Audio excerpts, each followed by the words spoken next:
Hello friends, welcome back to my channel. जय श्री राम।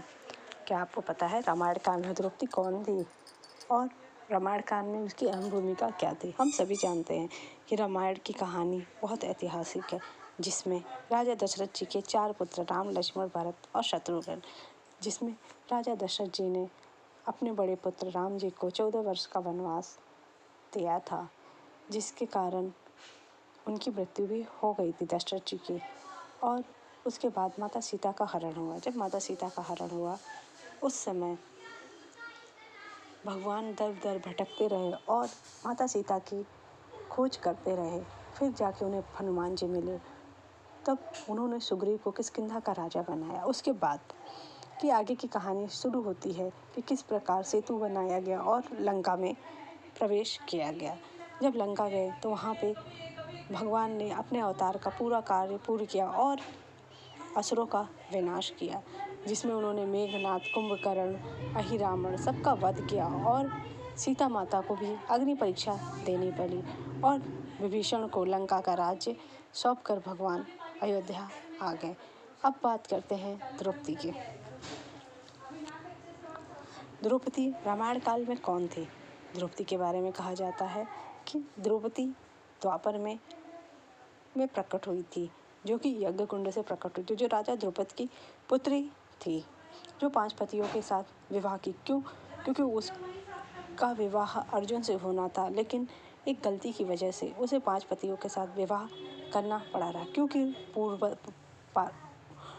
द्रौपदी पूर्व जन्म में अति सुंदर राजकुमारी थी और उसके योग्य कोई वर ना मिला, तो उसने महादेव की घोर तपस्या की। जब महादेव प्रकट हुए तो उसने अनजाने में ही एक वर में 5 वर ऐसा मांग लिया कि जिसमें महादेव ने उसे तथास्तु कह दिया, जिस कारण से महादेव ने उसे बोला कि एक व्यक्ति में ये 5 गुण होना असंभव है।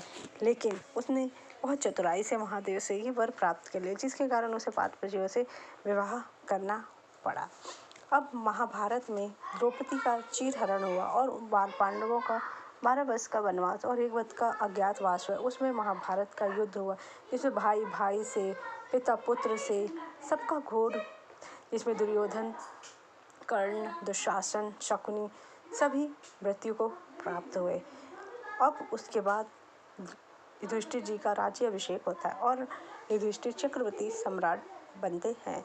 जब स्वर्गारोहण का समय आता है तो वो राजा अपना राज्य अपने पोते परीक्षित को दे देते हैं और वह स्वर्गारोहण के लिए चले जाते हैं। स्वर्ग की यात्रा करते समय सबसे पहले महारानी द्रौपदी जाती है, फिर नकुल और सहदेव, उसके बाद अर्जुन, उसके बाद भीम, उसके बाद सहदेव हैं धर्मराज युधिष्ठिर स्वर्ग को जाते हैं। जिसके बाद महाभारत में जब वो स्वर्ग जाते हैं तो वो देखते हैं कि कौरव जो हैं वो वहाँ पे हैं स्वर्ग लोक में और पांडव पूरे नरक में हैं, तो उन्हें बड़ा दुख होता है। उसके बाद की कहानी यह आती है कि महाभारत काल में की द्रौपदी रामायण काल में कौन थी और वो उस समय क्या कर रही थी। तो मैं आपको ये जानकारी देना चाहती हूँ कि रामायण काल में द्रौपदी नहीं थी।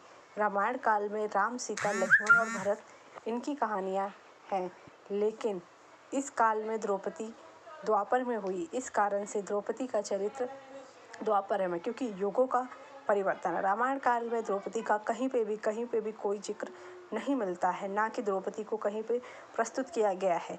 द्रौपदी सिर्फ द्वापर में थी और जिसका अपमान हुआ था। अगर आपको मेरी जानकारी अच्छी लगी हो गाइस तो मेरे चैनल को लाइक कीजिए, सब्सक्राइब कीजिए। द्रौपदी रामायण काल में बिल्कुल भी नहीं थे। रामायण काल में राम, लक्ष्मण, सीता धर्म की स्थापना के लिए, असुरों का संहार करने के लिए प्रकट हुए थे। Thank you so much.